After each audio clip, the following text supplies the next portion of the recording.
नमस्कार, प्रणाम, हर हर महादेव। आप सब कैसे हैं? आई होप आप सब बढ़िया होंगे। दोस्तों, आप लोगों को बता दूं कि हिट मशीन खेसारी लाल यादव का एक रील वीडियो काफी तेजी से वायरल हो रहा है, जैसे कि आप लोग स्क्रीन पर देख सकते हैं।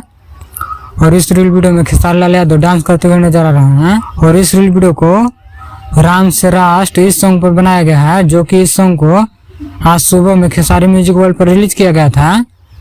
अगर आप लोग नहीं सुने हैं तो खेसारी म्यूजिक वर्ल्ड पर जाकर सुन सकते हैं। और 21 नंबर पर म्यूजिक वाले सेक्शन में ट्रेंड भी कर रहा है। अगर आप लोग इस रील वीडियो को देखना चाहते हैं तो खेसारी लाल यादव के इंस्टाग्राम आईडी से शेयर किया गया है, वहां से जाकर देख सकते हैं। काफी बेहतरीन रील वीडियो लग रहा है। तो इस वीडियो में इतना ही। इस वीडियो के बारे में क्या करना चाहते हैं कमेंट करके जरूर बताएं। और मेरे चैनल पर नए हो तो चैनल को सब्सक्राइब कर लें, ताकि ऐसे ही हिट मशीन खेसारी लाल यादव से जुड़ी सारी छोटी बड़ी खबरें सबसे पहले देखने के लिए मिले। तो मिलते हैं अगले वीडियो में, तब तक ले जय हिंद।